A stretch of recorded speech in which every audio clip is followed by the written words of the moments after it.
one of the filling stations around here. And here they are selling at 1,100 naira.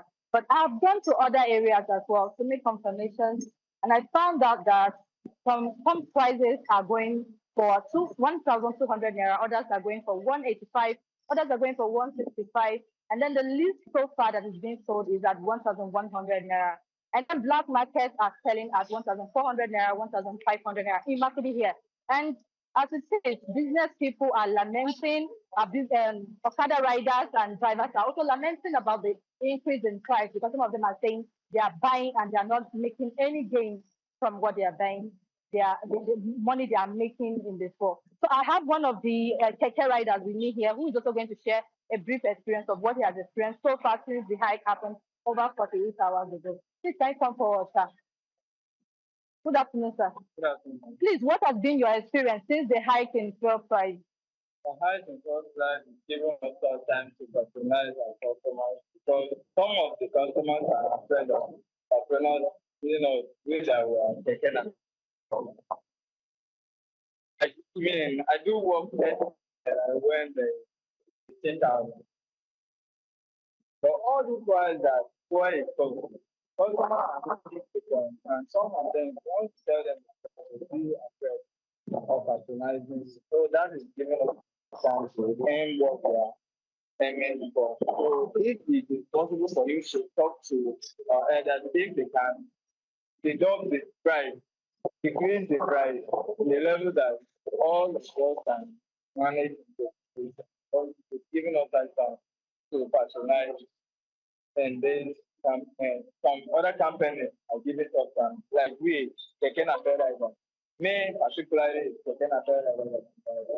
And that is giving me tough time to end one of them. All right, thank you. If the first price is back to 900 or 800, it will be better for me to face anything. All right, thank you very much, sir. Okay, so you can see that Benue is already battling a lot of issues, including insecurity and so many other issues. With the hike in the fuel price, it's really difficult for residents to manage, and there's a lot of lamentations currently going on in the town. This is my observation so far. Thank you. Well, thank you very much, Sewuese. Emmanuel, thank you for joining the 3 p.m. bulletin. Do give us details of your the circumstance in your location. Yes, thank you so much. The complaints about the increase in the fuel prices continue here in Kano. I'm still in Taroni, and I'm here with Mr. Mohammed, who is a commercial tricycle owner who has been in business for a long time. He's going to speak to us. Thank you, Mohammed. Allah ya mana ta yaya ne wannan abu ya samu kalubale wannan karin kudin mai kai nawa ma ka siya kuma mai yau a lita daya 1,350. He bought a liter of oil at 1,350 naira. So ta yaya ne kake fuskantar kalubale a wannan yanayin? To kuma kana so a rage kamar zuwa nawa? So mun gode, mun gode. So what Mohammed is saying is that he has been experiencing challenges with his passengers. He's buying fuel for 1,350. And of course, anytime he's picking up a passenger, they will be complaining and they'll be arguing. So why he's calling is that he wants it to be reduced to the barest minimum. Even if it is 200 naira, he won't mind. So that's why he's trying to hear live in Taromi for News Center. Thank you. Please confirm, you're in Kano, yes? Kano is a big city. I know that it is Ramadan currently, there's fasting going on. But I need to know what impact it's had on the, well, everybody's habits, movements, and the number of people that are out there and about. Yes. Of course, it has affected a lot of movement.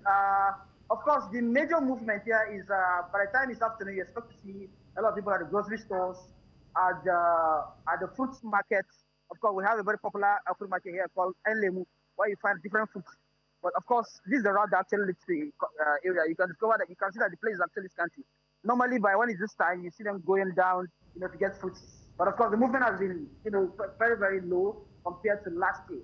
This is quite a coincidence. A lot of them are saying that it's making the season more and more difficult for them. Now, in the north, are people aware of why the prices are going up? What? I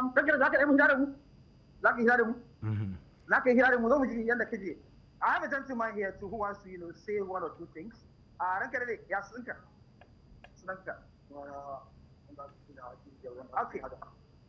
Okay, Garba is za mu tambaye ka. Wai kun san me yasa an kara wannan kudin mai?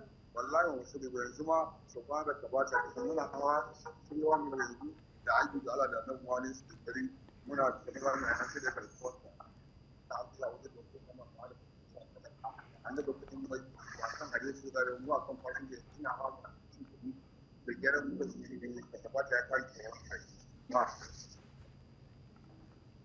Okay, what Garba is saying is that just like you asked, he said he doesn't know anything, that most of them are not aware why this increase is happening. In fact, they have been facing a lot of difficulty and they have not even prepared for it. That where he normally go for 200, 300, today he paid 400 and he has been arguing he doesn't have any money with him right now as we speak. So he is trying to say that he's not aware and it's coming as a surprise for them. I think it's something that was announced or something that probably they would have prepared. Yeah. Emmanuel Bagudu, thank you very much for bringing us details from Kano. There we have others on standby, so I'll be letting you go now. As I turn to Emmanuel Olubobokun, who is in Lagos here. Emmanuel, thank you very much for joining us. Please, I don't know what part of Lagos you're in, so do tell us exactly where you are in Lagos, what the prices are, and whether it's affecting daily lives.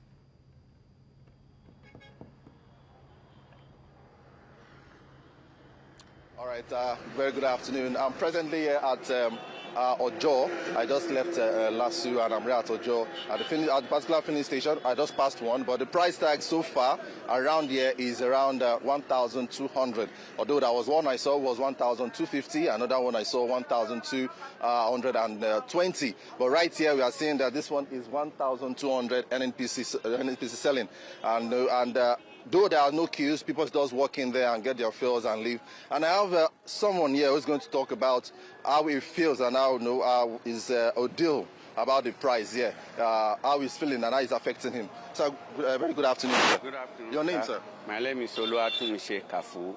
Okay, now, how has this increase in fuel, how has it affected you? You live around there, you walk around there. How has it affected you? Despite the living around, affected or staying around. When we want to get motor, bus from here to my two, normally we pay 500 naira.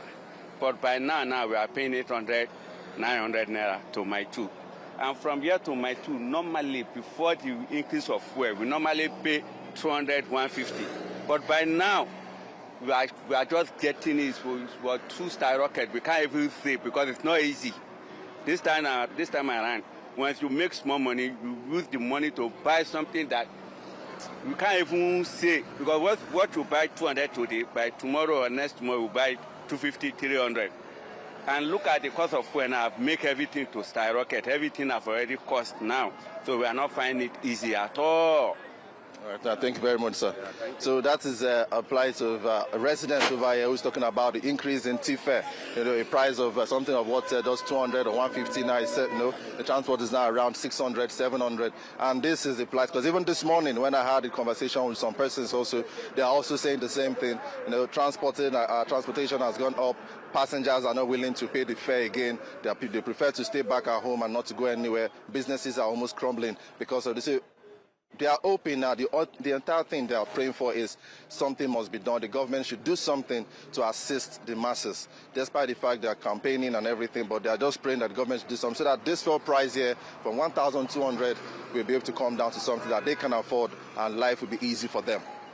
Emmanuel, so we've spoken to Sewuese in Benue State. We also spoke to Bagudu, who is in Kano State, and they say that in these states that it's actually affected the numbers of people that are outside. And I'm wondering, Lagos is a die-hard state. People will get out there even if it's COVID. But what's happening right now? Is it affecting the number of people who are out there? Can you see any differences from what it usually would be? Oh, yes. Oh yes, right here where we are, if you look at, if the camera can pan towards the roadside, you can see it's almost empty. This is a place whereby even at this time on a normal day, it's always busy. We're expecting to get traffic, congestions around there. But you can see everywhere is quite almost empty as people are staying back at their homes. And it's what some people said this morning, that many people are not coming out on like the way they get the rush of customers and the passengers. Nowadays, they are not getting them any longer. People have decided to stay at home. Many are pleading for even work from home. So I believe, yes, it has affected, looking at what he just said, it has really affected this place, because this place is a very key example of how this price of fuel has actually affected humans, because this place popularly is known for traffic and rest, but now is as quiet as everything. Cars just coming in just in trinkets. So I believe, yes, it has actually affected people coming out and going about their daily businesses. So many office places are shut. I can see some shops are closed and shut around there. So I believe, yes, it has actually affected the prices of the movement and also the transportation of people around there. Emmanuel Olubobokun, thank you very much for being out there and giving us the details here in Lagos. Thank you.